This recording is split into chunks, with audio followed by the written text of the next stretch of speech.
Estamos acá. Ay, una disculpa. No se preocupen. ¿Sí me escuchan bien?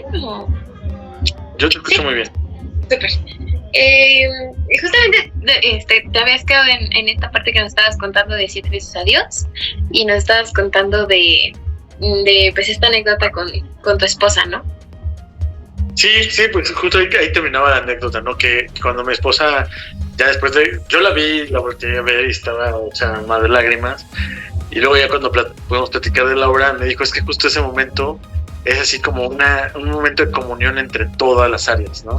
O sea, como que entre todos los que estuvieron ahí participando, porque pues había canto, había instrumentos, había coreografía, había actuación, había luz, había todo, ¿no? Y entonces fue un momento de mucha comunión y es uno de los momentos también muy que han pegado mucho con esta obra, ¿no? Sí, wow, claro, yo no tuve la oportunidad de verla, pero justamente pues yo vi que tenía, o sea, gente que yo conozco que para verla pues salía muy conmovida de la obra, ¿no? Y pues ahorita que nos comentas como este momento, pues entiendo por qué. Justamente nuestra otra parte de la entrevista se va hacia el proceso creativo y la colaboración. Y pues bueno, nuestra pregunta era acerca de cuánto es el tiempo requerido para el proceso de diseño y de iluminación, pero pues veo que por lo que nos cuentas es algo que tú dices que tiene que ser desde el principio, o sea que pues es importante que sea desde el principio y que no sea algo como hasta el final, ¿no? Sí, algo que ustedes, si quieren dedicarse a diseñar iluminación o cualquier área creativa de las artes escénicas, siempre procuren que les den espacio al proceso creativo. Es algo que yo tengo muy estudiado, algo que me apasiona mucho, que son los procesos creativos. Es algo que doy incluso en la universidad, ¿no? En donde doy clases, hablamos mucho sobre el proceso creativo porque es lo fundamental.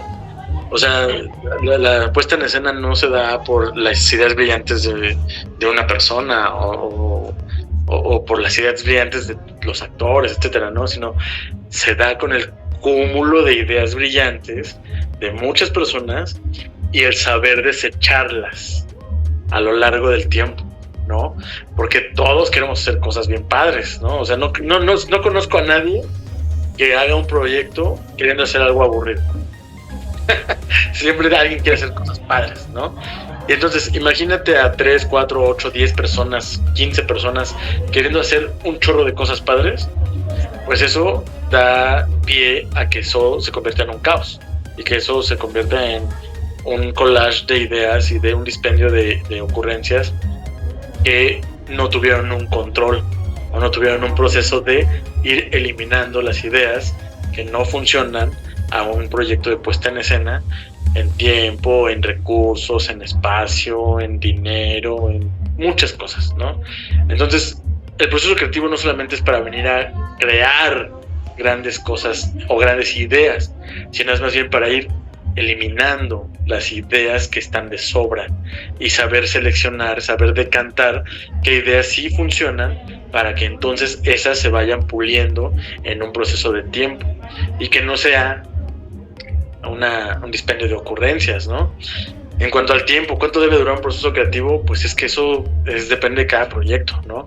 Yo he vivido procesos creativos que me han aventado 2 años, ¿no? Así 2 años entre que una plática, entre que el texto, entre que vas hablando del texto, entre que vas soltando una idea, entre que, o sea, 2 años de ir y venir entre las ideas, ¿no? Sí, claro. Pues, he inventado procesos creativos que duran 1 mes, ¿no? Y entonces debes tener las herramientas para aprender a que exista el proceso creativo sin importar el tiempo que tengas. O sea, si tienes solamente 1 mes para llegar a la puesta en escena, eso ya es una condicionante del proceso creativo. Pero pese a eso, necesitas tenerlo. Necesitas decir, bueno, si nada más tengo 1 mes, le voy a dedicar 1 semana entera por completo al proceso creativo. Nos vamos a ver diario, nos vamos a ver en la noche y con tarea todos y vamos a decantar ideas y vamos a llegar a una puesta en escena. Así va a salir también, ¿no? Pero no es, o sea, no crean que es algo que no sucede, es algo que sucede mucho, ¿no? Pero también da procesos, por ejemplo, esto, regreso a 7 veces a Dios, en donde a mí me invitaron en la pandemia a ver un ensayo del taller que estaban haciendo, ¿no? Apenas, una cosa así en pinzas. Estaban haciendo un taller para el texto y me invitaron a ver, cuando me invitaron al proyecto, me invitaron a ver, estamos hablando del 2020 y la obra se estrenó en el 2022. Entonces, el proceso creativo es algo que deben de ponderar, es algo que les va a dar frutos, que les va a dar resultados, porque ahí es donde te vas a hacer todas las preguntas que puedes hacer y vas a encontrar algunas respuestas, no todas las respuestas, ¿no? Vas a decir, yo quiero hacer un palacio, órale pues, ¿no? Dinos cómo. Y entonces en el cómo, cuando respondas, ahí vas a encontrar que hay una forma de hacerlo y que entonces todos vamos a ir metiéndonos a esa forma y vamos a ir tratando de construir ese palacio y haciéndolo, y a lo mejor te quedan 4 ventanas y una iluminación que te da todo el palacio y a lo mejor algún color y a lo mejor un vestuario, etcétera. Bueno, pero ese es el resultado de un proceso creativo, ¿no? Siempre denle prioridad al proceso creativo, pónganlo en la etapa de la planeación, en los cronogramas, todo. Debe haber un proceso creativo. ¿Cuántos días, cuántas semanas, cuántos meses? Eso depende. Pero también aprendan que un proceso creativo es diálogo, en donde vas a llegar un día con muchas preguntas, te vas a ir sin ninguna respuesta. Y llegarás la siguiente ocasión, que puede ser 2 días después, una semana después, un mes después, con más preguntas y sin ninguna respuesta. Y así vas a ir avanzando. Y un día vas a encontrar una respuesta y entonces esa respuesta te va a abrir espacio a más preguntas. Ese es un proceso creativo, ir decantando las ocurrencias, ir decantando las ideas, puliéndolas, generando una ruta de creación, ¿no? Una ruta de imaginación en donde todos estemos imaginando lo mismo. De eso se trata.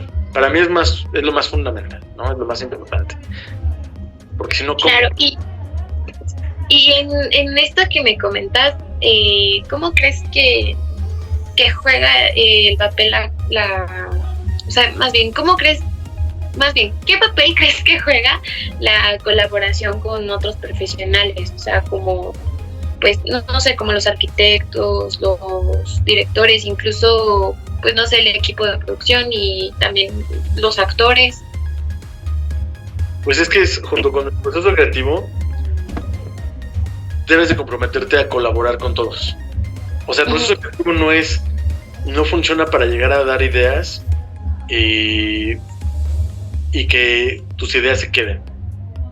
El proceso creativo llega para aportar ideas y saber deshacerte de ellas. ¿Por qué? Porque hay un diálogo con los demás. Hay un diálogo con un director que tiene muchas otras ideas diferentes a las tuyas. Y entonces tienes que dialogar con el director. Si hay un escenógrafo, o si tú eres el escenógrafo, o al revés, o como sea, bueno, el escenógrafo llega, o la escenógrafa llega con 7 ideas.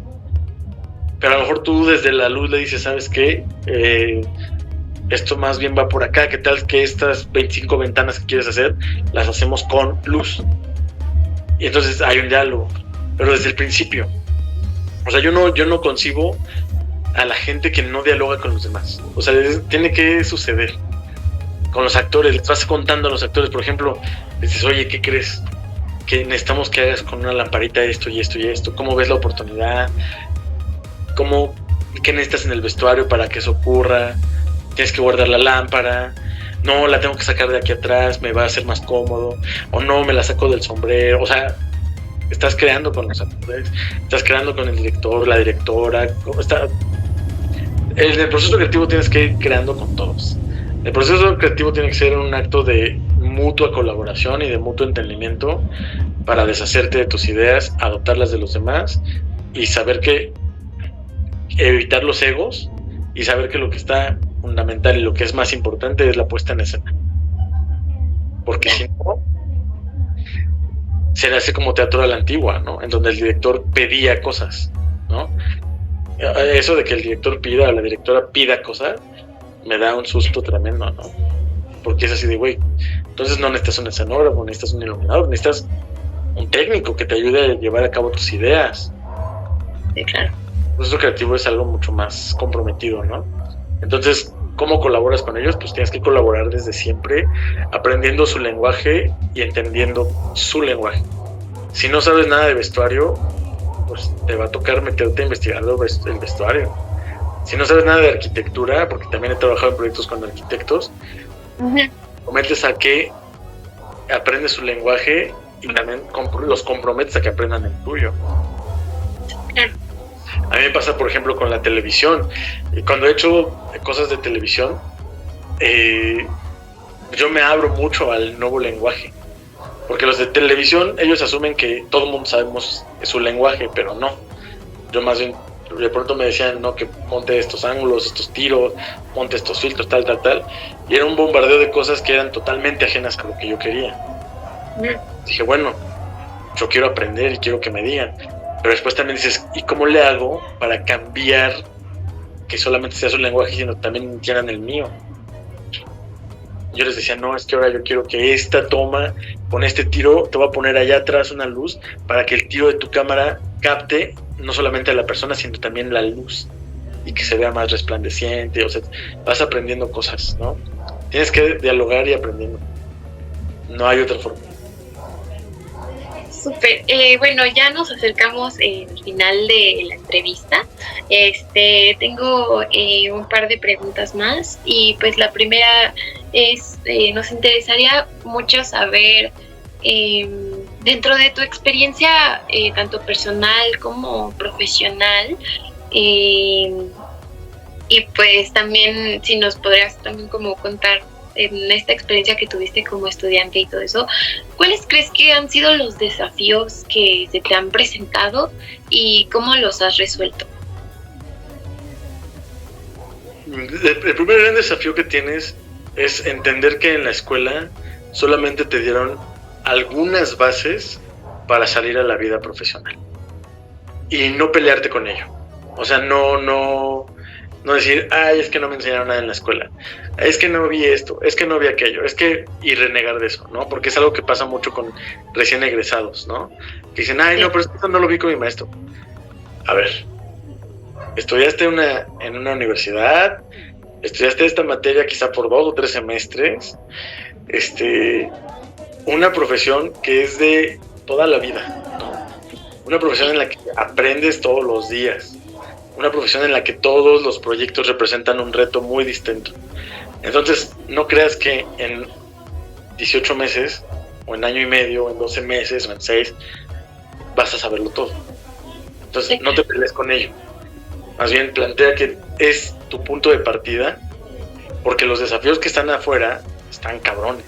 Cuando te enfrentas a que te dan 200 aparatos para hacer una iluminación, o que te dan 400 aparatos para hacer una iluminación, y que hay un presupuesto que se escribe en millones de pesos, y que hay un tal o cual, ahí es donde dices, madres, ¿no? Necesito saber qué pasó. Pero ¿qué pasó? ¿Qué pasó que fuiste aprendiendo? Que fuiste abriéndote. Si no lo sé, lo investigo. Si no lo tengo, lo consigo. Si no puedo, lo intento. O sea, siempre tratar de ponerte un reto hacia adelante sin renegar de lo que viviste, sino por el contrario, aprendiendo de las nuevas oportunidades. Porque un gran desafío, siempre como iluminador, es que nunca tienes lo que necesitas, o nunca tienes todo lo que quieres. Y a veces no lo necesitas, ¿no? A veces, cuando he hecho, por ejemplo, las ceremonias de los premios, que son totalmente televisión, no, pues uno quisiera tener tantas y tantas cosas, pero el presupuesto te dice que no lo vas a poder tener. Y entonces, ¿cuál es el desafío? Pues, ¿cómo lo puedes hacer con esto? Y cómo vas a dialogar con el director de cámaras y con el fotógrafo para decirles, güey, nada más tengo 25 aparatos, así que te pido que las tomas sean así, asado, tal y tal y tal y tal, y que los ángulos no te vayas para acá, que no me dejes en negros esto, que no hagamos esto. O sea, dialogar, ¿no? Siempre hay desafíos. A veces te vas a encontrar con un concierto en el Auditorio Nacional, en donde tienes todo, ¿no? Y vas a decir, ¿y para qué lo quería? Si finalmente yo quería hacer algo más sencillo. ¿no? Entonces, no temas a los retos, siempre enfréntate a las nuevas oportunidades, investiga, ¿no? O sea, ya ahorita, miren, a mí me tocó la transición, ¿no? A mí me tocó la etapa en la que estudiamos sin internet, pero egresamos ya había internet. Entonces, esa etapa fue como un poco entre que sé ir a la biblioteca y sé ir a los libros, pero también sé buscar en internet, ¿no? He visto muchas generaciones actuales que tienen toda la oportunidad del mundo del internet, ¿no? O sea, en internet estoy seguro que te aprendes un curso de iluminación, estoy seguro que aprendes, te revisas los tutoriales de los fabricantes y te revisas los demos y todo, y aprendes a utilizar las cosas. En mis tiempos no existía eso, ¿no? Cuando yo empecé. Pero entonces, ¿qué dices? Bueno, ¿me quedo así como salí o me pongo a investigar cómo funcionan los aparatos, cómo se ilumina en televisión, ¿no? Cuando a mí me ofrecieron la primera ceremonia que se iba a transmitir por televisión, lo primero que hice fue ponerme a leer y investigar sobre cómo se ilumina para televisión y entender que no estábamos haciendo teatro, ¿no? Que estábamos haciendo tele, y eso es distinto. Pero eso solamente te llega el problema, te hundes en el problema, o sales avante con lo que puedas conocer del problema. Porque cada vez vas a experimentar más. O sea, el tiempo te va a dar más herramientas, ¿no? Y no es esperarte a la primera, porque pues más bien irte de a poquito. Entiendo. Félix, y pues por último, ¿qué consejos tendrías para los aspirantes a diseñadores de iluminación? Yo te diría que pues nos gustaría más que nada saber cómo, pues no sé, desde que, o sea, desde que vamos a entrar a estudiar esto, o desde que nos queremos dedicar a esto, ¿qué consejos tendrías? El primer gran consejo que les doy, y que creo que a mí me hubiera encantado que alguien me lo hubiera dado, es que estudien óptica. Sí, que agarren y que digan, yo necesito estudiar óptica. Uh-huh. En los libros hay mucha óptica, ¿no? Que estudien óptica, todo lo que puedan sobre la óptica. Así, les dejo ahí la palabra, ¿no? ¿Qué es la óptica? ¿Qué hago con la óptica? ¿Qué es? Y se van a encontrar con un chorro de información, un chorro de libros, que les va a abrir por lo menos y les va a dar las bases para que después entiendan cómo funcionan los aparatos de iluminación. ¿Por qué los diseñaron así? ¿Cómo los diseñaron? ¿De qué principios de la óptica están hablando? ¿De qué principios de la geometría están hablando? ¿No? Es así como fundamental que alguien me hubiera dicho, güey, estudia óptica. ¿Para qué? Porque pues eso te va a dar más herramientas a la hora de que quieras iluminar, ¿no? Porque vas a entender más fácil las cosas. Eso por un lado. Al otro lado, estudien geometría. Hagan muchos ejercicios de geometría. Mucho. O sea, empápense de la geometría analítica, de la geometría descriptiva, todo lo que implique la geometría. Cuando empiezas a iluminar, como que todo va siendo empírico, ¿no? Parece que es una profesión empírica en donde tú vas conociendo los aparatos y ahí vas más o menos como echándote hacia adelante y vas entendiendo y vas aprendiendo y lo que sea. Pero cuando lo haces en serio, cuando lo haces con método, haces óptica y haces geometría. Y entonces, cuando haces planos, cuando vas diseñando, cuando vas calculando en tu mente cómo vas a iluminar, eso ya lo tienes aquí, en la cabeza. Y ya sabes que hay distancias, que hay ángulos, que hay temperaturas, etcétera, etcétera, ¿no? Que tú puedes aplicar al espacio mismo. Porque además ya conoces los instrumentos. Y otra cosa que podrían hacer es busquen el ser asistentes de alguien. Busquen ser asistentes de un diseñador, de una diseñadora de iluminación, de técnicos de teatro, sean técnicas de teatro en unos meses, un año, no sé. O sea, busquen estar en contacto con las herramientas, estar en contacto con las cosas. Siempre empápense de las cosas que están en lo técnico, porque además complementado con su carrera, además complementado con la óptica, con la geometría, les va a dar herramientas para que después, poco a poco, ustedes se vayan soltando con sus propios diseños. Yo tengo una asistente que ella es ingeniera química, una cosa así, ¿no? Química en medicinas, no sé. Química, no es química. estudié la carrera y llegó un día y el productor me la presentó y me dijo, mira, ella quiere hacer iluminación. Y le dije, órale. Y dije, ¿qué estudiaste? Me dijo, no, yo química en alimentos, ¿no? Y dije, le digo, ahora sí que estamos muy... Y dice, sí, pero es que me interesa la luz y siempre me ha gustado y creo que el show es lo mío. O sea, no me gustaría estar allá en el escenario, sino atrás del escenario. Le dije, bueno. Dije, pues, ¿por dónde empezamos, no? A ver, yo cuando empecé a ser asistente, pues, lo primero que me dijeron fue desarmarme de las cosas que tenía o que había aprendido. Y yo dije, pues, ¿yo cómo puedo transmitirle conocimiento? ¿Cómo puedo hacer que me entienda lo que estoy pensando? Y dije, bueno, primero vamos a ver si es interés. Y le dije, bueno, mañana nos vemos a las 8 de la mañana en el montaje. Y llegó a las 8 de la mañana y dije, madres, ya llegó. Y dije, bueno, te voy a explicar qué es lo que quiero. Y le empecé a explicar sobre planos. Le dije, mira, vamos a hacer esto y esto y esto y esto y esto y esto. Le dije, ¿sabes qué es un helico? Y me dijo, no sé qué es un helico. Le dije, bueno, ¿cómo le explico qué es un helico? Y le vas diciendo, mira, un helico funciona con unos lentes elipsoidales, tal. Y entonces ella se fue comprometiendo al conocimiento y se fue comprometiendo al conocimiento. Y el día de hoy ya lleva 3 diseños de iluminación por su cuenta, ¿no? No ha dejado de ser asistente, no ha dejado de estar de técnico de teatro, no ha dejado de ser seguidorista en un show. Se ha comprometido con la profesión a tal grado que ya le han llamado a hacer sus propios diseños de iluminación. Porque han dado muy buenos resultados además. Y yo le tengo fe ciega, ¿no? O sea, yo le digo, ¿sabes qué? No puedo ir a esta función, vas, aquí está el plano, aquí está la grabación. No me pregunta una sola cosa, todo lo resuelve con la información que tiene. Pero esa información la puede leer porque se comprometió a estudiar, porque se comprometió con la información. Y entonces, ese es como el gran consejo, ¿no? Comprométanse y tómenselo en serio.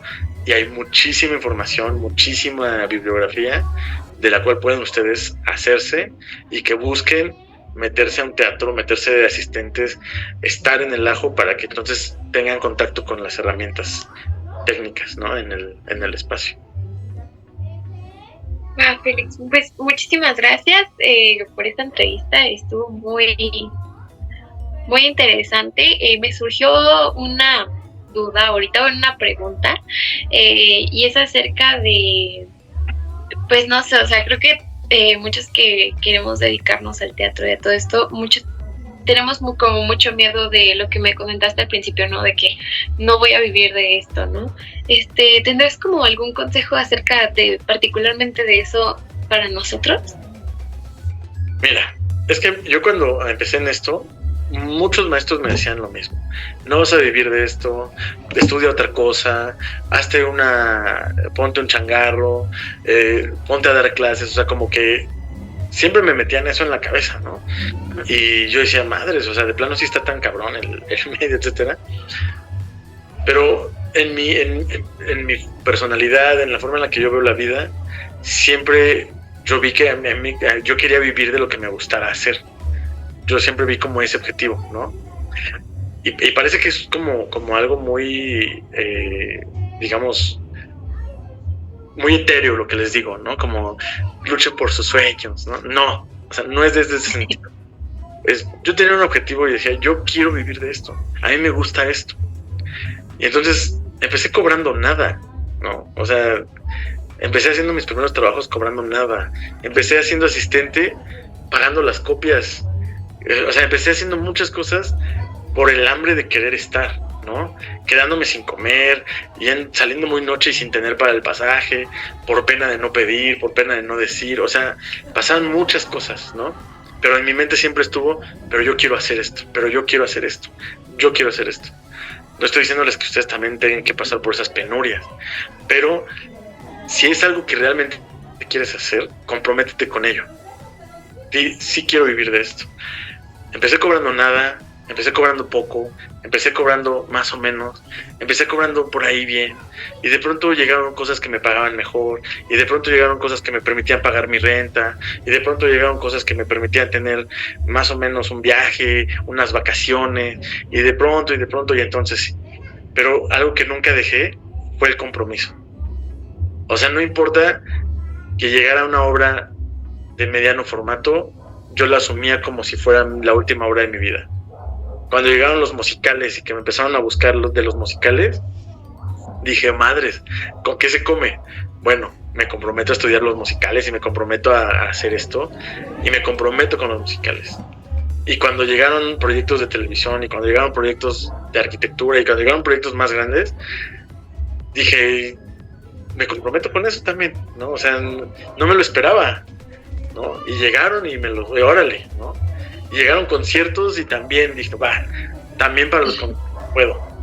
Y entonces, algo que yo decía, bueno, no sé si sea yo muy bueno haciendo esto, o no sé si me buscan porque soy eficiente, o no sé si me buscan porque a lo mejor soy muy baratero, o por qué me buscan. Algo que me gusta escuchar, o que me ha gustado escuchar de algunas personas, es que me buscan porque creen que tengo un lenguaje en el escenario, que identifican cuando hay algo mío en el escenario, que descubren que yo iluminé porque lo vieron. Entonces dices, bueno, no he dejado mi esencia, no he dejado de ser lo que yo quiero hacer, no he abandonado mi postura ante la escena, haciendo musicales, haciendo obras de teatro, haciendo lo que sea. Trato siempre de comprometerme al 100%. Y eso es algo que ustedes tienen que hacer. Comprométanse desde ahora y sepan que es una carrera larga, que es una carrera de muchos obstáculos, pero que si se comprometen es una carrera bien chida. Yo siento que es de las mejores carreras. O sea, si a mí me lo dicen, güey, yo disfruto tanto estar en el escenario, tanto estar en el foro, en las grabaciones, disfruto estar en la chacota con mis compañeros cuando estamos en grabación, disfruto estar en esas madrugadas de desvelo haciendo luz con el director, la coreógrafa, el coreógrafo. O sea, disfruto de muchas cosas de esas. ¿Por qué? Porque además de que alimentan mi vida, alimentan mi espíritu, también me dan para comer, ¿no? Y también me dan para vivir. Pero justo los productores, la gente que me invita, ve eso en mí, que hay un compromiso. O sea, que jamás en mi vida he faltado a un estreno, o un ensayo general, o un ensayo técnico, o a una grabación de luz, o nada. O sea, yo siempre he estado cuando me han requerido. Y eso es bien importante, porque he escuchado de colegas que me dicen, es que no viene, es que me manda el plano, es que no me manda el plano, es que me manda a su asistente, es que tal. O sea, digo, madres, pues ¿cómo le hacen? ¿Cómo no pueden comprometerse con esto, no? Si es tan chingón. En fin. Bueno, muchísimas gracias, Félix. Te repito, estamos muy agradecidas que nos puedas ayudar con este proyecto y pues nada, pues decirte que pues en cuanto a mí me encantó poder entrevistarte, la verdad he aprendido muchísimo y pues más que nada creo que pues dentro de mi experiencia personal pues me has inspirado para pues seguir con esto, ¿no? O sea, yo realmente sí tengo pues interés por la iluminación y pues también mi interés por ser parte de lo que pasa atrás del escenario, al igual como tengo interés para ser parte del escenario, ¿no? Pero pues sí, te agradezco mucho, de verdad a mí me has inspirado mucho. No sé si mis compañeras quieran mencionar algo, decir algo. No, pues de verdad muchísimas gracias por darte el tiempo de poder, para que te hiciéramos esta entrevista, bueno, que Jess te hiciera esta entrevista, y todos los consejos que estabas dando, pues prácticamente yo anotando todo, ¿no? Pero de verdad muchísimas gracias, y ahora que lo pienso, creo que después de esta entrevista sí me interesó un poco más el área de la iluminación y pues no sé, no es algo que pensé que fuera a pasar, pero muchísimas gracias. No, gracias, qué chido. Sí, también pues primero agradecerte por tu tiempo. Pues sí, también pues nos llevamos creo que muchas de tus experiencias, mucho conocimiento y pues también como que muchas ganas de estar más en esta área de la iluminación. Pues sí, fue, o sea, todo lo que nos contaste, creo que también a mí me abrió mucha parte de la iluminación que probablemente nunca hubiera pensado, o no sé, creo que puedes decirlo más tú, que muchas personas creo que ni siquiera como que nos enfocamos demasiado en la luz, en los efectos. Entonces, todo lo que nos dijiste, pues sí nos abrió demasiado, nos hizo comprender más cosas que probablemente nosotras no veíamos que pasaran como que detrás de el escenario. Y pues sí, muchísimas gracias por tu tiempo. No, gracias a ustedes por llamarme y por estar interesadas en esto. Y ojalá que nos encontremos pronto. Sí, muchísimas gracias, Félix. Que tengas excelente noche. Igual ustedes, cuídense. Hasta luego. Gracias, hasta luego.